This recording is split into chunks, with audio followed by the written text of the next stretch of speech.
Alberona è un comune della Puglia in provincia di Foggia che presenta poco più di 860 abitanti. Il borgo sorge tra i Monti Dauni e in particolare sulle pendici del Monte Stillo.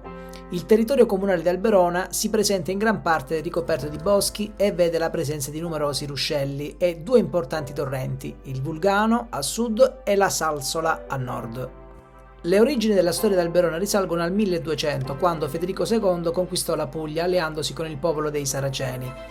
Successivamente il territorio vide un periodo di dominazione angioina sotto il controllo dei cavalieri templari, che per poi essere affidata all'ordine cavalleresco dei cavalieri ospitalieri, fino alla soppressione dei diritti feudali, avvenuta nel corso dell'Ottocento. Nei secoli il borgo di Alberona è stato vittima di molteplici disagi causati dalle distruzioni volte a placare le rivolte, calamità, esosità del fisco, conflitti e il propagarsi della peste. Ma tutto ciò ha contribuito a formare la storia del paese e del suo popolo, e ad oggi Alberona offre ai propri turisti molteplici luoghi di interesse ricchi di storia, tradizione e cultura. Vediamo adesso è Piazza del Popolo, dove è presente anche la chiesa madre della Natività.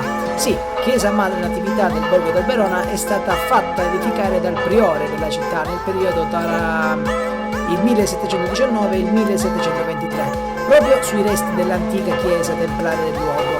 Questa chiesa, conosciuta dunque anche come chiesa priorale, è dedicata alla Natività di Maria Vergine, che fin dall'antichità vedeva l'enorme devozione dei monaci templari. Tale chiesa, nel corso del tempo, è caduta in rovina più volte e all'inizio dell'Ottocento sono stati necessari numerosi interventi di ristrutturazione da parte del comune e dai privati del territorio.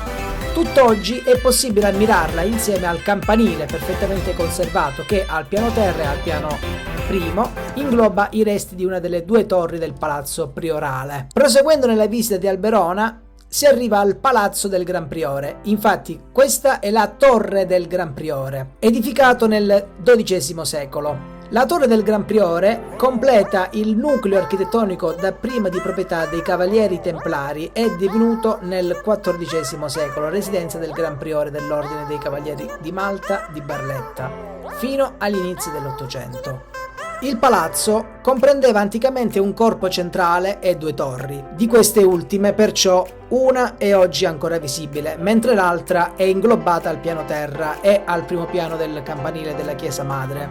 Nella storica piazza Civetta di Alberona si trova la chiesa di San Rocco, edificio di culto edificato nel XVI secolo e successivamente distrutto nel 1794 dalla famiglia dei nobili Cassitto. Questa nobile famiglia fece costruire sui resti della chiesa l'attuale Palazzo Cassitto, prendendosi tuttavia l'onere di ricostruire la chiesa di San Rocco nel luogo nel quale tuttora si trova. La ricostruzione ha portato a grandi modificazioni rispetto all'antica chiesa e ulteriori ristrutturazioni anche nel corso dell'Ottocento.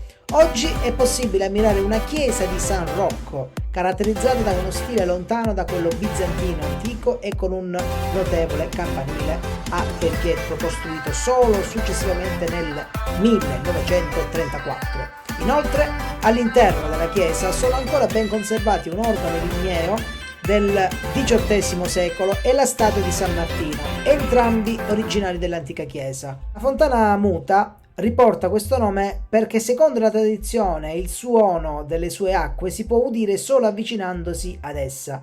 La fontana risale al XIX secolo ed è situata proprio all'inizio della città. Dal punto di vista storico si dice anche che il suo nome sia dovuto al fatto che anticamente fosse luogo di sosta per i viaggiatori e per la muta dei cavalli e che le due grandi vasche fossero appunto destinate ai cavalli per abbeverarsi.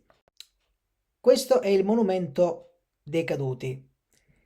È un monumento in pietra poggiante su un basamento composto da 3 gradini. Sulla parte anteriore 2 piccoli cippi posti in posizione avanzata rispetto a quello principale, parte alta sormontata da una statua di bronzo. Sulla parte frontale del cippo vi è un bassorilievo in bronzo. Il monumento è circondato da una recinzione.